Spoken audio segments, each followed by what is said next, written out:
This show is produced by the Hartman Media Company. For more information and links to all our great podcasts, visit hartmanmedia.com. Hi, I'm David Krantz. I've known Jason Hartman for 15 years now, and I wish I came here 15 years ago. This has been a great event. I really appreciate having me here, Jason, and your crew. It's been a terrific event, and I've been so impressed with what you've done. I can't wait to be back here next year, not just as a vendor, but as hopefully a new client for you. Well, if you're thinking this event is for you and you're not sure of coming here or not, spend the time. A little bit of the investment for yourself is well worth the investment for your time and the money. Thanks, guys.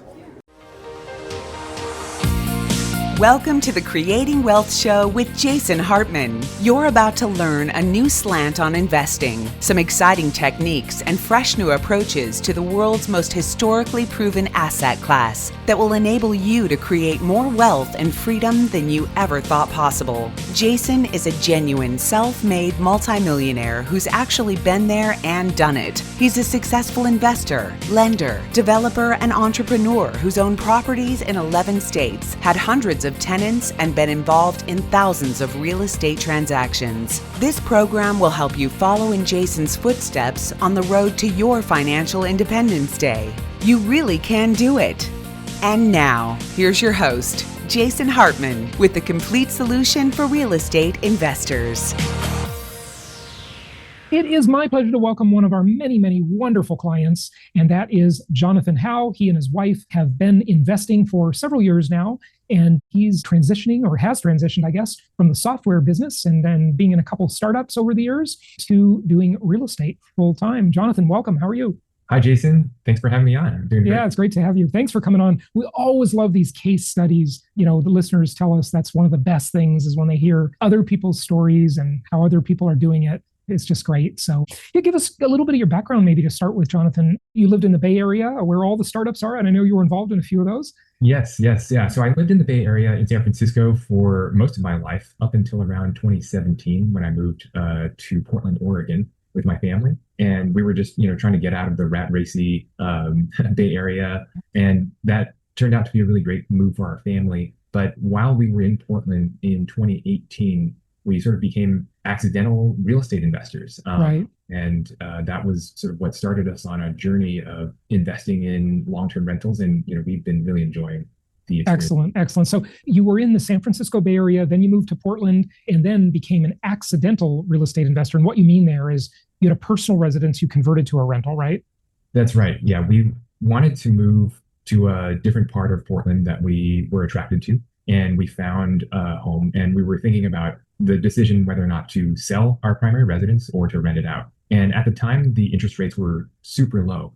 So we were like, why would we want to give up that interest rate if we can just get another loan at a low interest rate and exactly out our existing home? Yeah. And just to give the listeners some context on that, we talked a little bit before we started the show, and you were originally of the mindset, pay down your mortgages, pay off your mortgage if you can.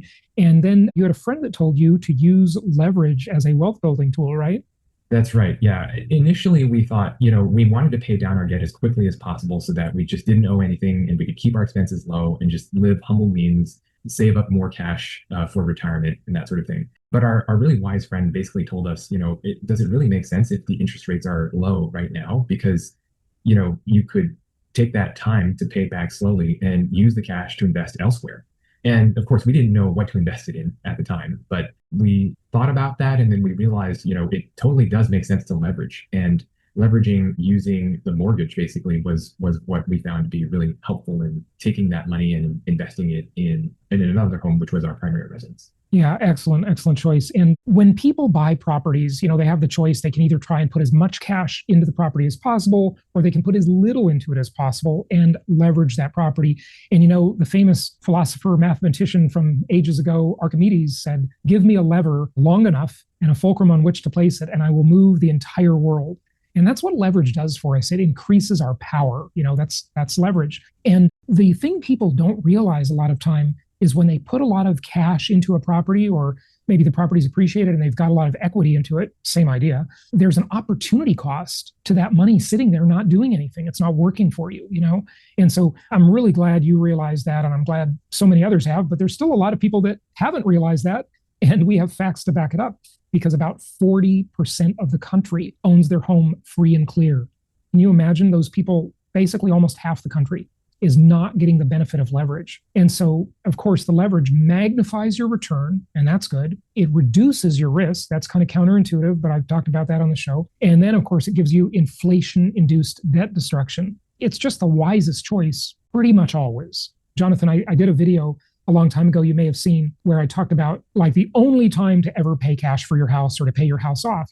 And it would be you live in either Texas or Florida, right? And you live in Texas, you're in the Dallas area, I know. I used to live in Florida, or I guess technically I still do, but not for long.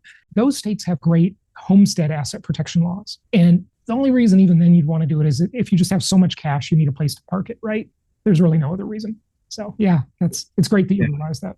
Yeah, and I don't know if it was on your show where I heard basically this comment, which really kind of stuck in my mind, which is when you leverage, you would never take out a loan to put money in the stock market, right? Some people do this, and some day traders who are very confident, who have a long track record of being successful in investing in the stock market can do this successfully. I would, as an individual, never take out a massive loan to leverage and invest in the stock market. But with real estate, it's very different. It's something that normal people do every day.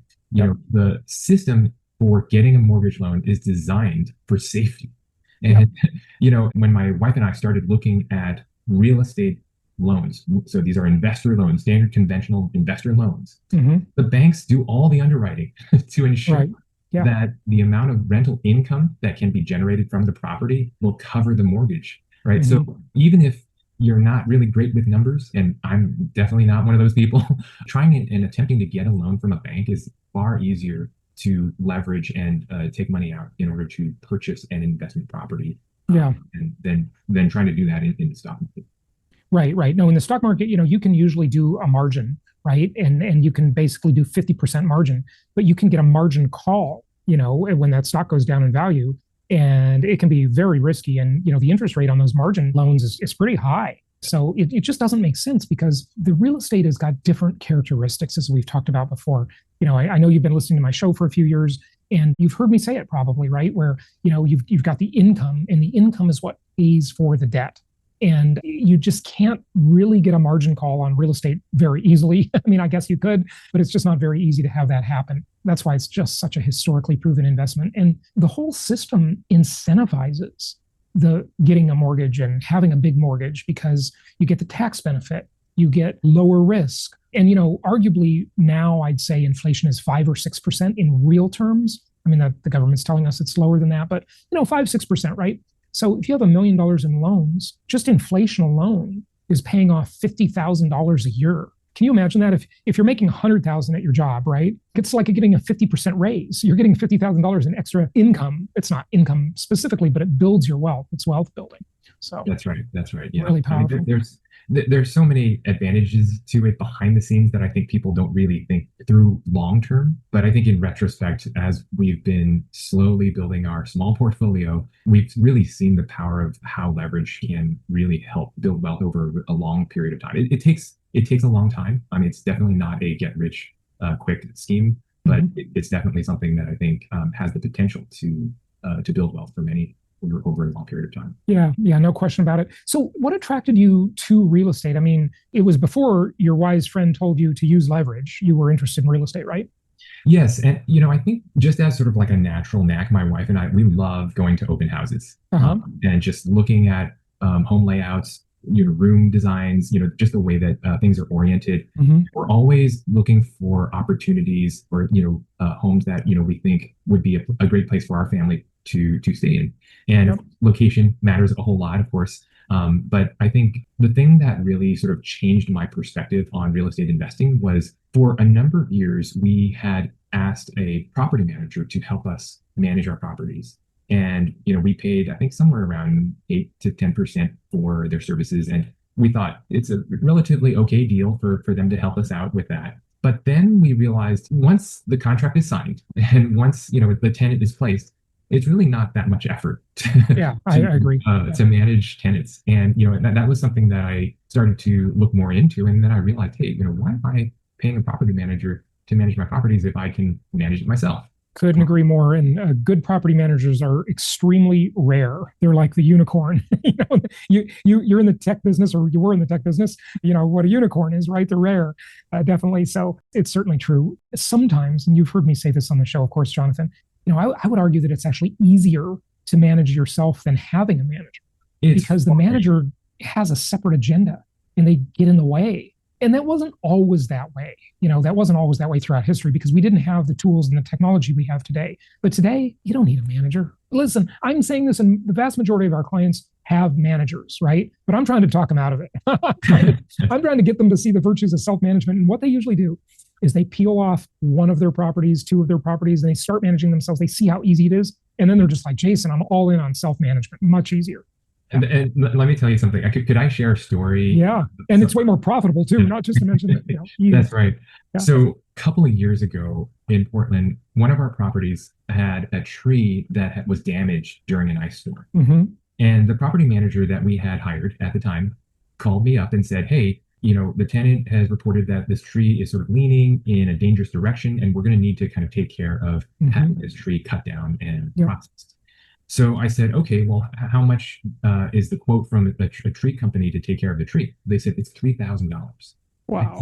Yeah. Really? I thought to myself, this price doesn't seem right. I know that, it's sort of extenuating circumstances. We had an ice storm in that area, but I decided to just make a couple of different phone calls and find a different tree service to see if I could get a better price. Well, I made one phone call, and the very first tree company that picked up the phone said, they'll do it for a third of the cost. Yep. And I said, if it took me just like 10 minutes to make one phone call, and my property manager, whom I'm paying a monthly fee to help do a job for me, they're not doing any services to help save me any money. Yeah, I know. Myself, they're usually getting some sort of kickback or incentive from the vendor. Look, compared to Wall Street, the amount of ripping off that a property manager can do is pretty small, right? But it's just irritating. We want to optimize our return on investment and get as much as we can. Now, Jonathan, you haven't been listening to my show long enough, but maybe you hear the Flashback Fridays or got into the old episodes. But I told this story years ago about a tree. It was just like yours. I don't remember the exact numbers, so don't quote me on the numbers. The old show is up there. You can listen to it, but I'll just generally tell the concept. It was a property in Charlotte, North Carolina. I never saw the property in my life, right? I had it for a couple of years. It was great. Everything was great. I did have a manager back then. That was before I was into self-management. It was a long time ago. And a big tree in the backyard fell down, and it was a big tree. Okay. and the property manager says, hey, we're going to have someone remove the tree. It's going to be $3,600. And this was years ago. Okay. So, adjusted for inflation, that's like $5,000 today, maybe, or something. Anyway, what I did is I placed an ad on Craigslist, and I put the property manager's information in the ad. And suddenly they're getting all these quotes, right? And they had to do something about it. They got a little angry with me. They called me up and said, what are you doing? And I said, hey, I'm trying to get my tree. I'm trying to get some quotes on my tree problem here. And these quotes were coming in so much lower than the manager. Now, admittedly, on Craigslist, you'll get anybody and their brother. Okay. They're not necessarily professional companies. They don't necessarily have insurance. You got to be careful. Okay. But some of them are very legit established companies that'll just look for opportunities on Craigslist. Okay. And nowadays we use things like TaskRabbit and Thumbtack as well. Okay. But back then it was Craigslist. That was the thing. Yes. And turns out I got quotes for like less than a third of what the manager's quote was. Okay. And I forwarded them to the manager because people were emailing them to me. Right. And somehow, miraculously, Jonathan, it was just magic. Somehow the property manager still used the same contractor and got that tree removed for like less than half the price. It was just magic. I don't know. We didn't even use another vendor. We used the one they suggested first. But magically, they just gave such a better deal. I couldn't believe it. Yeah. So I love it. Yeah. It was amazing. Yeah.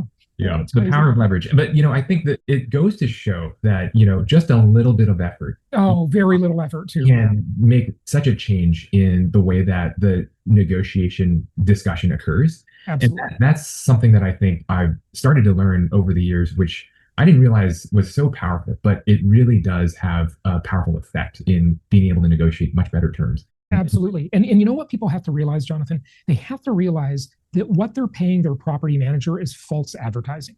Because if that property manager charges you, 6%, 8%, 10%, whatever, that's not what you're really paying them. You're overpaying for things. You're having tenants that aren't as happy, that don't stay as long, that don't renew as much. The property manager is keeping late fees a lot of times. They're charging way more than they say. And, we live in a world where people really value transparency. And there are like 4 industries I can think of right off the top of my head that are extremely opaque. They're awful. Property management is one of them. Law is another. I mean, these lawyers just rip people off left and right. We all know that. Government, of course. Government is not that transparent. And medicine. The way medicine is handled in this country is just awful. I'll give you an example. Maybe your next tech startup venture will be to make one of those more transparent. But in medicine, what I do a lot of times is I am a cash patient. I have insurance. Okay. Yes. But I don't even tell them my insurance company's name. I submit the bills myself.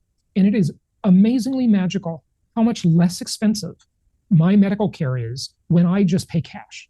Yes. They don't know the price. Like nobody knows the price at any doctor's office, miraculously. They just don't know the price of anything. How can any industry operate that way? It's insane. You just pay cash, you submit the bill to your insurance company, and you're saving your insurance company some money, which is fine with me. I sort of like a tangential idea here, but very similar to this. I recently had to replace a windshield on my car.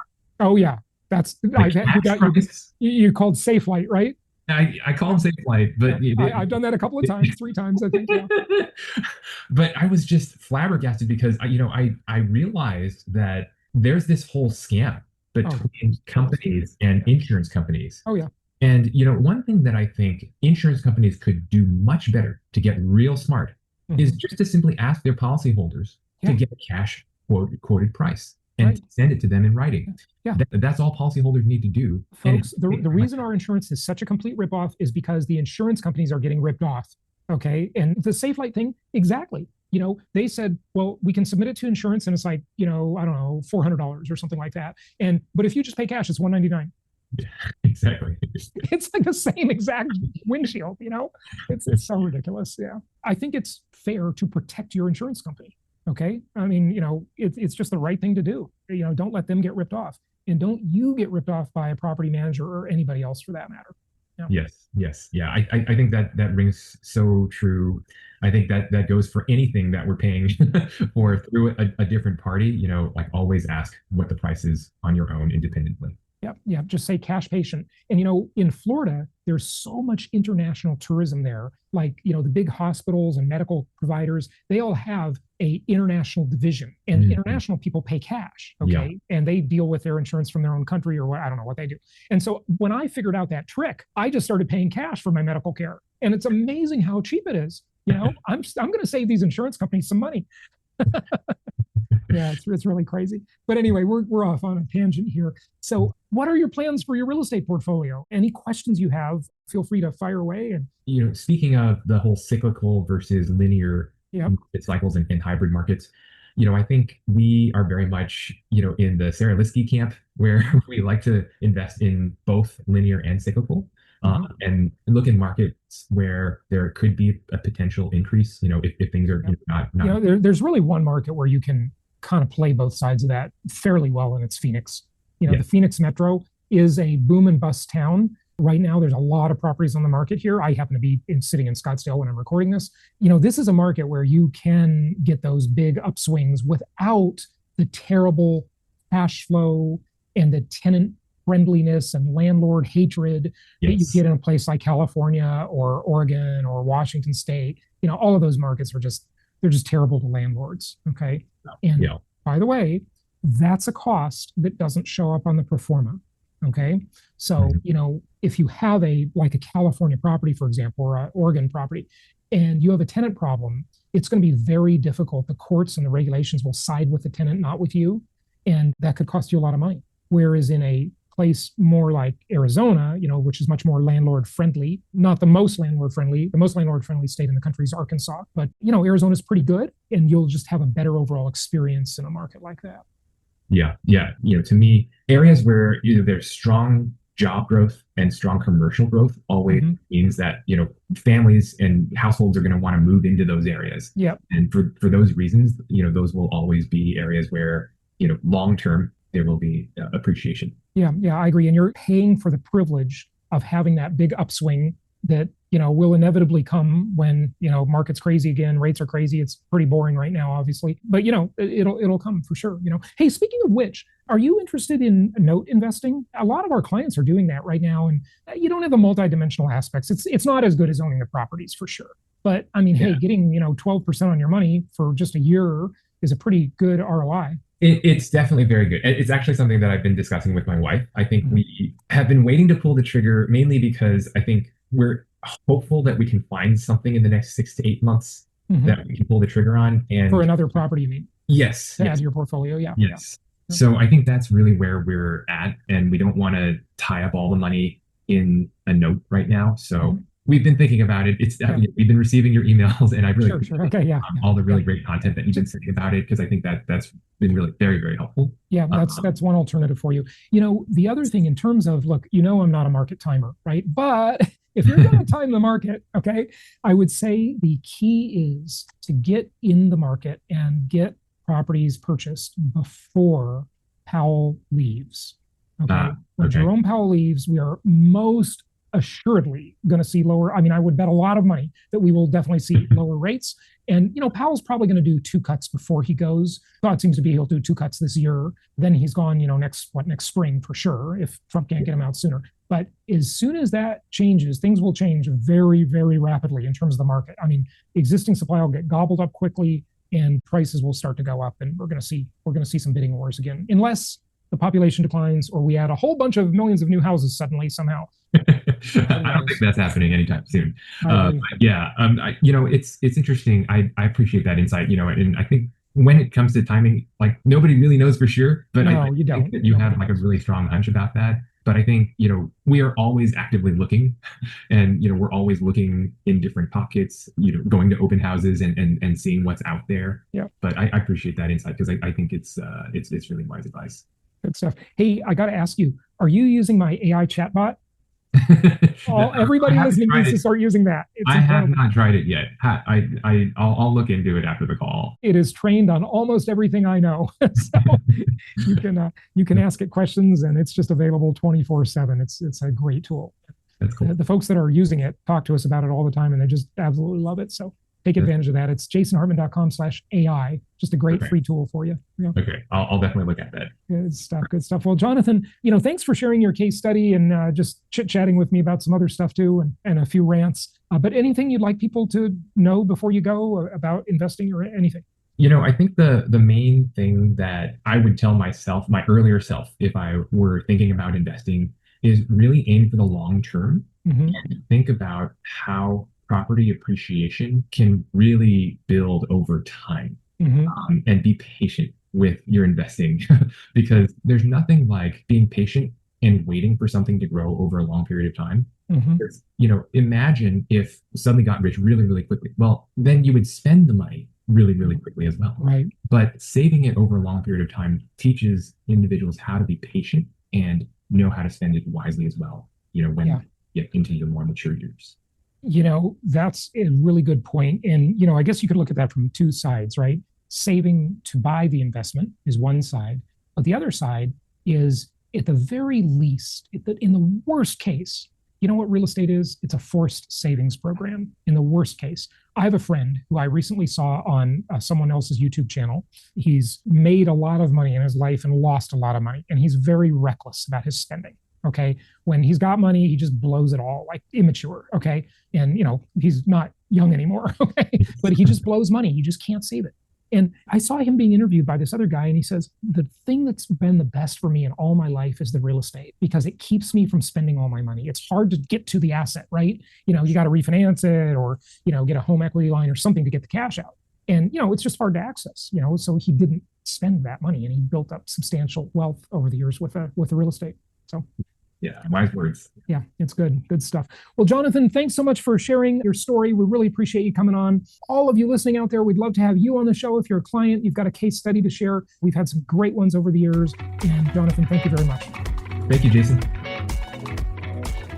Thank you so much for listening. Please be sure to subscribe so that you don't miss any episodes. Be sure to check out the show's specific website and our general website, hartmanmedia.com, for appropriate disclaimers and terms of service. Remember that guest opinions are their own, and if you require specific legal or tax advice or advice in any other specialized area, please consult an appropriate professional. And we also very much appreciate you reviewing the show. Please go to iTunes or Stitcher Radio or whatever platform you're using and write a review for the show. We would very much appreciate that. And be sure to make it official and subscribe so you do not miss any episodes. We look forward to seeing you on the next episode.